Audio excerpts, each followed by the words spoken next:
Welcome back to the second stint of Inside Grand Prix. Now we're off around perhaps the most popular circuit on the race calendar.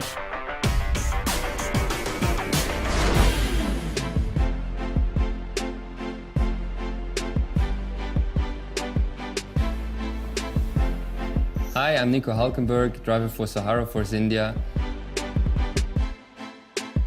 Welcome to Belgium, the Grand Prix of Spa-Francorchamps. One of my favorite tracks, really, next to Suzuka and Monaco, one of the best tracks in the world in my opinion. The Ardennes, the forest there is amazing, where they've built the track. The evaluation up and down, Rouge. My favorite corner is Eau Rouge. Yep. It's especially in the race then, it's on the limit of being flat or not. Yeah. You're just about flat, but not quite.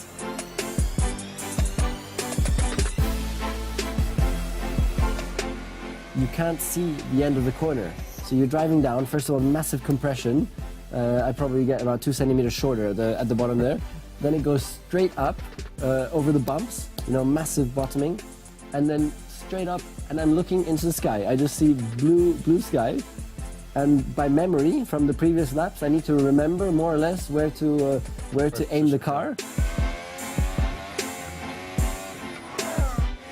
So it's really important to find a good balance for you and your car and good harmony, and then it's all about getting those sectors together. Be on top in every corner. That will give you a good lap time, and that's what it's all about. So that's one of the key challenges in Spa. At this point, you're just trying to keep the steering as smooth as possible and as straight as possible, so you're scrubbing off less speed. Braking for the last corner, your tyres have dropped a lot of temperature, also your brakes, so it's very easy to lock up, but it's really tight chicane with no grip at all. Keep the car straight, get a good exit, come across the line, and that's a lap. Spa is really a track where I think it belongs to those who dare, because you need to go in there with courage and really confidence in the car as well. And now for the latest standings. Hamilton continues to expand his lead. Ricciardo secures third place for himself. Red Bull's got back its wings and supersedes Ferrari as second place team. The fastest lap for the second time this year goes to the Honey Badger Daniel Ricciardo. Is Williams losing its edge in the pit lane? The fastest pit stop is delivered by the Mercedes crew and Lewis Hamilton. The legendary circuit in the Ardennes demands from drivers a lot of courage and skill. The hardest braking point on the Circuit de Spa-Francorchamps lies ahead of Les Combes. The Formula One drivers decelerate by 210 kilometers per hour in 1.23 seconds over just 118 meters. 2,574 kilowatts of brake power released in the process. The driver is subjected to 5.6 G while having to push with 172 kilograms onto the brake.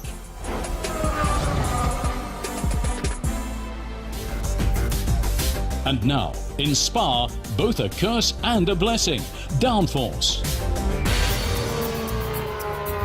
A top team needs a top driver, but also the best engine and an aerodynamically shaped chassis that provides as little resistance as possible to the airflow and purposefully guides the air around it. Low air resistance means more speed on the straights, but what about corners?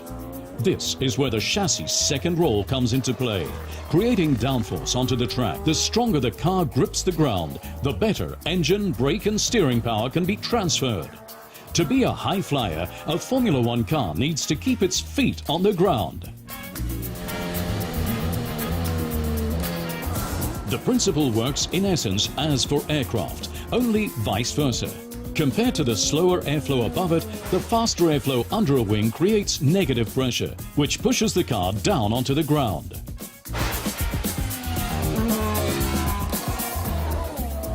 As a general rule, a steeper wing does equal more downforce, but greater air resistance too. Engineers therefore look for the best possible compromise and adapt the wings to each circuit. Lots of downforce in winding Monaco, far less in high-speed Monza.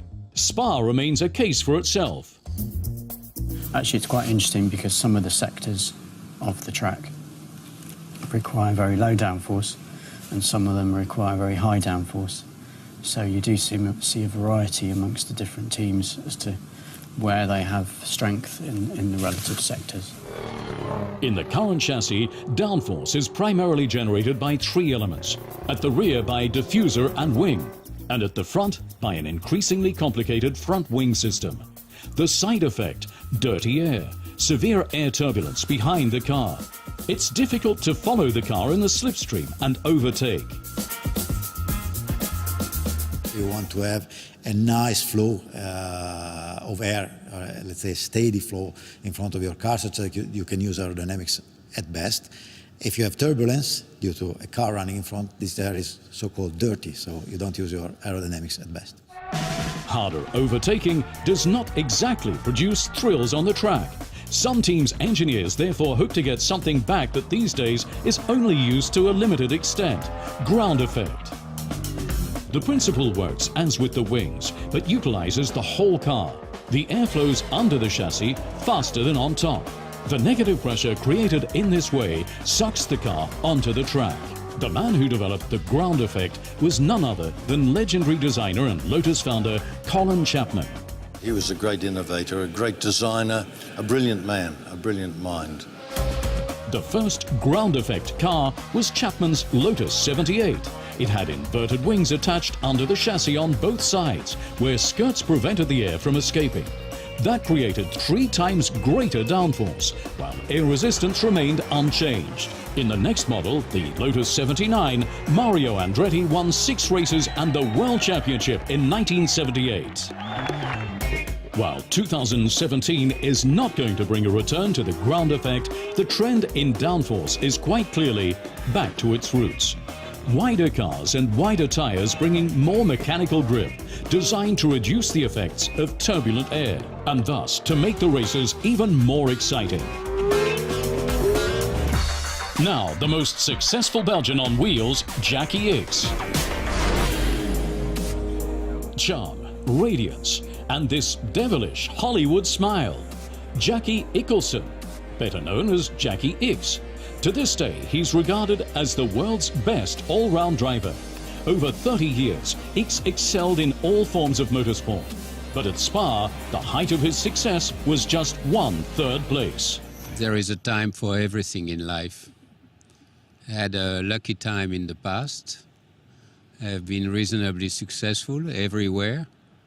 I'm still alive. X actually never aimed to be a racing driver. He wanted to be a gardener. His love of motorsport developed only after his father gave him a motorbike. The rest is history. In 1969 and 70, he was F1 World Championship runner-up. He won Le Mans 6 times, and in 1983 won the Paris-Dakar Rally. The talented Monsieur X won whatever he took on.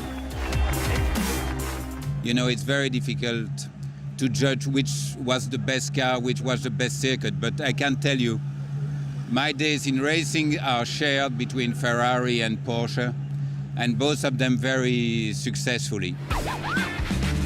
Sunny, easygoing times, the wild 70s. Since their 11 years together at Porsche, there's a bond of great respect and deep friendship between Jackie X and Jochen Mass. On the track, tough competitors, but in the paddock, a bit of fooling around together was certainly allowed.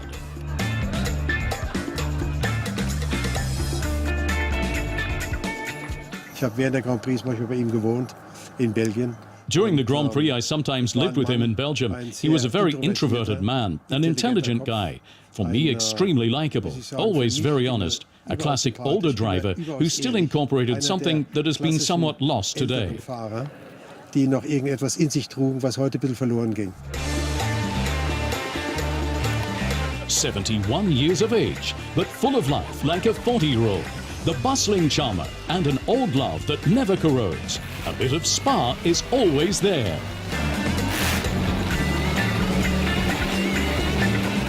The difference between men and boys is the price of their toys, definitely. And here we are having a lot of fun with our toys. Collector toys, classic toys, modern toys, but it's a fantastic moment because, you know, all these people around us share the same passion, and we can share these opinions together. The most successful Belgian ever on four wheels, and the Vallon answer to Jean-Paul Belmondo and Jacques Nicholson. At Driver's Day in Spa, Jackie X is fully at one with himself, happy and content. All the best for the future, Mr. X.